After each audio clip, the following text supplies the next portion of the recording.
Apocalipse 28, aliás, 21, verso 8. Amém? Mas quanto aos medrosos, fala os medrosos, ok? Mas quanto aos medrosos e aos incrédulos e aos abomináveis e aos homicidas e aos adúlteros e aos feiticeiros e aos idólatras e a todos os mentirosos, a sua parte será no lago que arde com fogo e enxofre, que é a segunda morte. Uma palavra bem doce, ok? Eu tenho uma sequência de assuntos para falar com vocês, e hoje é só o começo, ok? Como o salmista diz, que nós devemos adorar o Senhor. A Bíblia diz, né? Salmos fala bastante. O próprio Deus nos ordena a adorá-lo, somente a Ele, a nenhum outro. Ok? Essa é a igreja de adoradores? Amém. Então, nós precisamos aprender a adorar. Ok? É tempo de nós ajustarmos. É tempo de você entender o que você é nesse tempo e o que Deus espera de você, o que Deus espera de nós.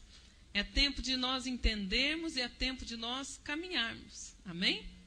Esse ano todo nós temos falado a respeito de potencializar no Senhor. E a primeira coisa que nós aprendemos para potencializar, você precisa saber o quê. Quantos lembram disso? O que potencializar? Aí entra uma visão de Deus, o sonho de Deus. O que eu vou potencializar nesta vida? Para que eu nasci? Para quê? Ok? Nós já falamos bastante disso. E uma das coisas que o Senhor tem falado com essa igreja, antes que ela existisse, o Senhor tem falado que essa igreja é uma igreja de adoradores. Amém? É a nossa missão. É a nossa missão, é o nosso chamado original, como nós ouvimos, né? O apóstolo Roosevelt Muriel pregando, entregando aquela palavra especial para nós, do nosso chamado original, que é a adoração, que é adorar ao Senhor. E como adoradores, nós precisamos ter isso diante de nós sempre. Todo dia você é um adorador. Amém? Todos os dias, o dia todo. 7 dias por semana, o mês todo, o ano todo, 24 horas por dia, você é um adorador. Você não fica adorador na hora do culto. Fala para o irmão, você não ficou adorador agora há pouco. Você é um adorador. Amém? Isso tem que ficar bem claro. E a Bíblia, ela diz, né, o salmista diz, Senhor, quem entrará no santuário para te louvar, para te adorar? Quantos sabem qual é a resposta? Então, há pré-requisitos para nós sermos adoradores do Senhor. A Bíblia fala de verdadeiros adoradores e a Bíblia fala de falsos adoradores. O verdadeiro adorador, ele adora em espírito e em verdade, como diz João 4. E o falso adorador? A Bíblia diz, o próprio Jesus falou, ele adora de lábios, de palavras, mas o seu coração está longe do Senhor. Então nós precisamos aprender como a nossa adoração vai ser aceita pelo Senhor. Como adoradores, nós precisamos adorar. O que um adorador faz? Adora. Amém? Se ele é adorador, ele adora. Fala para o irmão, você está entendendo? Você não pode ser adorador se você não adora. Se é adorador, ele adora. Amém? Quanto tempo você tem gasto em adoração? Quanto tempo você tem investido em adorar? Fazer aquilo para que você nasceu. Se é um adorador, adora. Ficou claro isso? E como adoradores, nós precisamos fazê-lo com excelência, fazê-lo com santidade, como a Bíblia diz, que aos retos fica bem louvar ao Senhor. Que aos retos o Senhor ouve, o Senhor recebe. Quem entrará no santuário? Não é qualquer um que vai entrar no santuário para adorar. Ou seja, não é qualquer um que é um adorador. Deus não quer qualquer adorador. Deus quer verdadeiro adorador. A Bíblia diz que o Pai está procurando, está buscando o adorador. Presta atenção numa coisa. Se Deus, que é onisciente, onipresente e onipotente, precisa procurar alguma coisa, porque tem pouco. Quantos concordam comigo? O Pai procura os verdadeiros adoradores. Que adoram só na hora do culto? Não.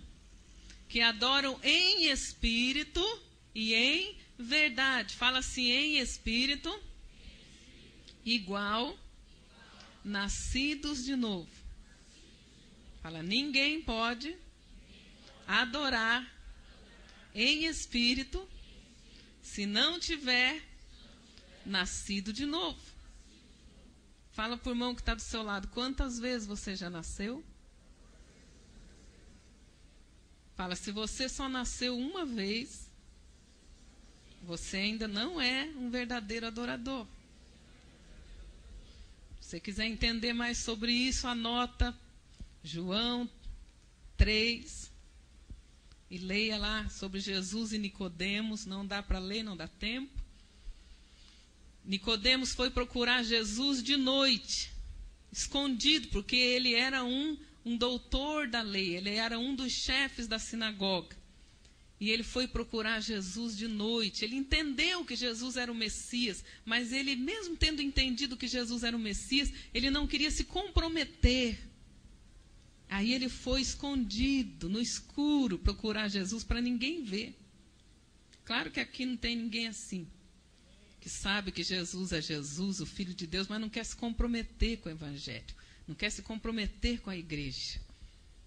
Assim era Nicodemos, ele foi procurar Jesus de noite. E ele começou a dizer para Jesus, bem sei que tu és o Filho de Deus, ninguém faz as obras que tu fazes, se Deus não estiver com ele.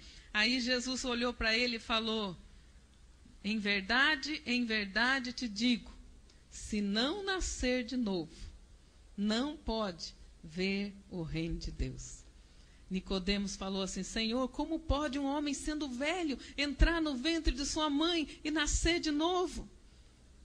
Jesus falou, você é um doutor da lei, você não entende as coisas? Jesus falou, se você não nascer da água e do Espírito, você não pode entrar.